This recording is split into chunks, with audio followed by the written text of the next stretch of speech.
temps en temps. Non, non, Madame de La Gontrie, c'est pas la première fois. Monsieur le Président, moi je voulais répondre un petit peu à des arguments. Justement, nous ne sommes pas au Conseil de Paris. Vous avez raison, Madame la sénatrice, de le rappeler. Comme tout à l'heure, les propos un peu déplacés du sénateur Jomier. Je suis au Conseil de Paris, je suis coprésidente de groupe. Ce que lui, Monsieur Jomier, n'y est pratiquement pas. Je ne l'ai jamais vu, en tous les cas, sur les bancs du Conseil de Paris. Sur le premier amendement, vous avez intitulé... Vous avez justement, il n'y était pas. La parole est à Madame avant. la Ministre, mes chers collègues, s'il vous plaît. Justement, il n'y était Madame la pas Ministre, avant. je vous en prie. Et Madame de La Gontrie, vos conseils, y compris sur le travail, la vie, et je pense qu'il y a une vraie différence entre vous et moi. Vous voyez ça, ah ben ça oui. S'agissant du travail et de la connaissance des classes populaires notamment. Alors, Monsieur le Sénateur, justement, je voulais, voilà. Ben justement, vous voyez, alors Monsieur le Sénateur, justement, c'est ça, c'est. Bien sûr, vous voulez... Non, Monsieur le Sénateur, ça n'est pas scandaleux parce que vous voulez m'assigner, c'est une forme de déterminisme. Que je sois élu dans le 7e arrondissement, c'est plutôt une preuve d'intégration. Vous voyez, je voulais aussi vous dire ça. Donc, Monsieur le... Et alors, Monsieur le Sénateur, pourquoi je n'ai pas le droit d'accéder à cette catégorie? Je n'ai pas le droit? Si, parce que justement, je ne me suis pas... Monsieur le Sénateur Ouzoulias, je ne me suis pas déconnectée de ces classes populaires. Justement, je voulais vous répondre sur cet amendement s'agissant de la fragilisation.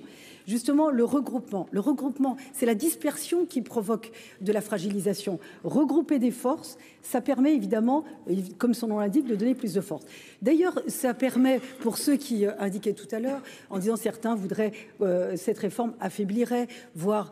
ça ferait disparaître l'audiovisuel public, je ne le crois pas, parce que notamment au regard du droit des concentrations, plus vous allez regrouper des forces, plus évidemment vous allez éviter son affaiblissement ou une attaque d'une hostile ou pas hostile, ça permet évidemment d'éviter une attaque sur un groupe qui est regroupé. Vous parliez aussi de tout à l'heure en disant ça nuit à l'intelligence collective, il y aura de la verticalité. Mais en fait aujourd'hui, c'est de la verticalité qui existe, c'est de la fausse horizontalité. Quand vous fonctionnez en silo, c'est une fausse horizontalité. Au contraire, plus vous allez regrouper, plus vous allez avoir évidemment un chef d'orchestre, vous allez avoir une stratégie cohérente et coordonnée. Une stratégie cohérente et coordonnée. D'ailleurs, les propos du rapporteur sont tout à fait pertinents en disant on a sanctuarisé le financement. Effectivement, grâce à vous, monsieur le rapporteur, nous avons permis de sanctuariser le financement pour un audiovisuel public regroupé et une sanctuarisation sur un montant en valeur. Ça, c'est aussi important de le rappeler. C'est une grande avancée. Nous ne l'avions pas avant. Nous l'avons évidemment grâce à vous, je dois le dire, parce que ça a été un vote à l'unanimité de cette sanctuarisation du financement. Ensuite, vous appeliez, vous disiez, il n'y aura plus de diversité. Justement, la diversité, elle va s'organiser autour de 4 pôles. L'information, la radio, la télévision, et aussi le numérique et la proximité. Et justement, que préconise le rapport d'Ibloc? C'est de dire un investissement massif, évidemment, dans le numérique. Pourquoi? Et il l'a rappelé, monsieur le rapporteur, c'est justement de s'adapter aux nouveaux usages. 62% des Français s'informent sur les réseaux sociaux. Aujourd'hui, c'est une réalité. On parlait tout à l'heure, justement, vous disiez, c'est un vrai succès s'agissant de la radio et de la télévision publique. Je vais vous donner juste la dernière, avril 2025, justement, Médiamétrie, sur les audiences d'âge. Total Radio, 13-24 ans, 12,8%. Radio France, 7,3%. 25-34 ans, Total Radio, 10,8%. Radio France, 7,4%. Catégorie sociale, sur la structure, Total Radio, 29,9%. Radio France, 35%. France Inter, 38%. Nous sommes bien au-delà, évidemment, de cette moyenne. C'est un audiovisuel public financé par tous les Français. Tout le monde doit en bénéficier. Sur la catégorie sociale, Total Radio, sur le CSP-, catégorie populaire, c'est 25,8%. Radio France, c'est 13,8%. France Inter, 9,8%. Voilà la réalité. On parlait tout à l'heure de pluralisme et je vous rejoins, monsieur le sénateur Jadot, sur la nécessité de pluralisme et madame la sénatrice tout à l'heure qui l'a soulevé. Simplement, je vais vous donner 2 exemples que m'ont remonté les services. Encore ce matin, la matinale France Culture. Interview de 7h à 7h38 exactement. Olivier Legrain, Vincent Hédin, ils sont invités pour évidemment parler de la concentration des médias et de la réforme. Que de la critique. Tout le monde est contre. et de manière d'ailleurs. Journal de 8 heures, 2 sénatrices, pour évidemment sur la réforme dite Lafon, que des critiques. Voilà.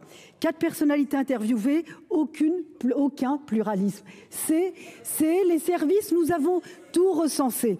De la même manière, la semaine dernière, l'ancien président de Radio France, Mathieu Gallet, qui effectivement est en faveur de cette réforme, avait été invité et il a été décommandé. Il l'a reconnu et les services l'ont reconnu également. Il a été décommandé parce qu'il était en faveur de cette réforme. C'est factuel. C'est factuel, voilà. Et donc, quand on parlait de contre-pouvoir, déjà, ayons un peu de pluralisme. Ça, on sera tous d'accord. Au contraire, ayons du pluralisme aussi sur l'audiovisuel public. Donc voilà, en quelques mots, ce que je voulais vous dire sur l'intérêt de cette réforme. C'est de s'adapter aux nouveaux usages, évidemment, des Français en général, des jeunes et des catégories populaires. Merci Madame la Ministre. La parole est à Madame Laurence Rossignol pour un rappel au règlement.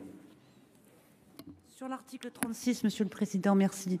Nous allons passer quelques heures ensemble dans cet hémicycle et nous débattons d'un sujet sérieux.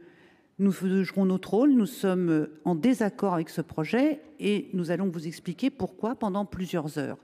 J'invite tout le monde, et en particulier vous, Madame la Ministre, à éviter les attaques personnelles comme celles que vous venez de faire à l'encontre de ma collègue Madame de La Gontrie, dont dans un échange où elle vous avait dit bienvenue, ce qui n'est pas totalement discourtois à ma connaissance, vous l'avez attaqué en évoquant son absence de lien avec les classes populaires. Ça s'appelle un délit. Ce que vous avez fait, c'est un délit de patronyme. Parce que Madame de La Gontrie s'appelle Madame de La Gontrie, vous vous êtes senti autorisé à parler d'elle, élue du 13e arrondissement de Paris, qui est un arrondissement populaire de Paris, et je ne ferai aucun commentaire sur les autres. Madame de La Gontrie a toutes les raisons d'être fière de son patronyme. C'était le patronyme avant elle de son père, sénateur, président de groupe et résistant.